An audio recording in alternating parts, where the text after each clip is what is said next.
Hey guys, it's Brandon here with Century 21. I want to do a quick video on the importance of knowing that whenever you see a house up for sale, the price that they're asking is not always the value of the home. And when you are thinking about like buying a house, every house you see, you should be a little skeptical of the price that they're asking. Not that they're wrong, they can be right, and they probably are more right than wrong, like 50 to 70% of the time, I'd say, in this market, if I had to guess. Whereas the other like 30, maybe 40% of houses could be off. And so every house has a value and then the price they're asking. The value can be higher than the price they're asking, and in which case typically that house will sell fairly quickly. It doesn't take a lot of people to come through to get an offer to then have it sell.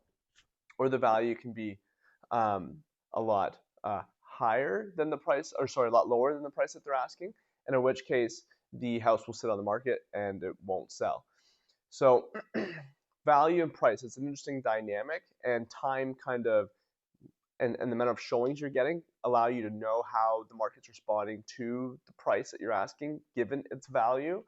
So the agent's job is to try to identify value and to let you know as the homeowner, here's the value, because it's always a guess or a prediction based off of a good, thorough value analysis, meaning you can't know for sure this is how the market deems its value right now, but you should be able to get pretty close to that as a real estate agent.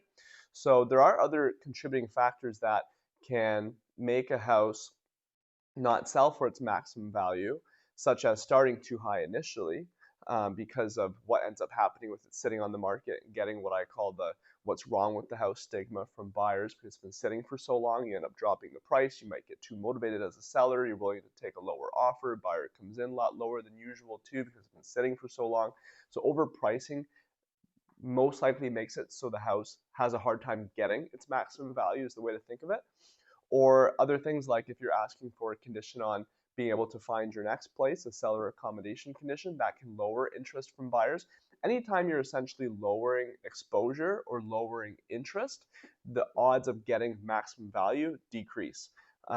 Doesn't mean you can't make it happen, meaning like to get more specific, if there's 100 buyers for a house, one of them is going to pay the highest price that we would call like the best buyer out there. The whole goal is to get that person. So if you're doing anything that limits the ability to get all 100 to want to see the house and potentially be interested in it, such as declining showings, not being on the MLS system, for instance, or so like privately selling your house can be very challenging to get the house's maximum value, or not professional photos. I think I just said that, or anything that's essentially limiting the interest level. So like that condition on having to go find your next place. Some people might not be okay to give that. Doesn't mean you shouldn't ask for that condition though. It's just these are things that can affect the home's ability to sell for maximum value.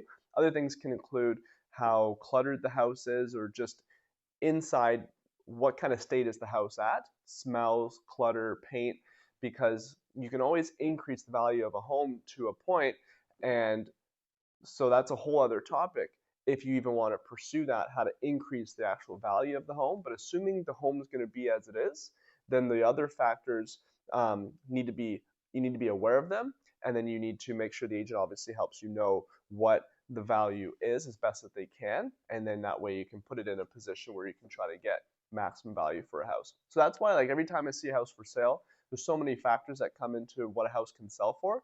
The houses don't sell for maximum market value all the time. There's fluctuations. Houses can go for much less than a house is worth, and not too often do houses go for more than they're worth, because the only way that really happens is when you can create a big bidding war on the house and have it sell for over what the house would have been worth otherwise. But the other counter to that too is that, well, in an economy, if a buyer is willing to pay that price, then that is its value, right, at any given time.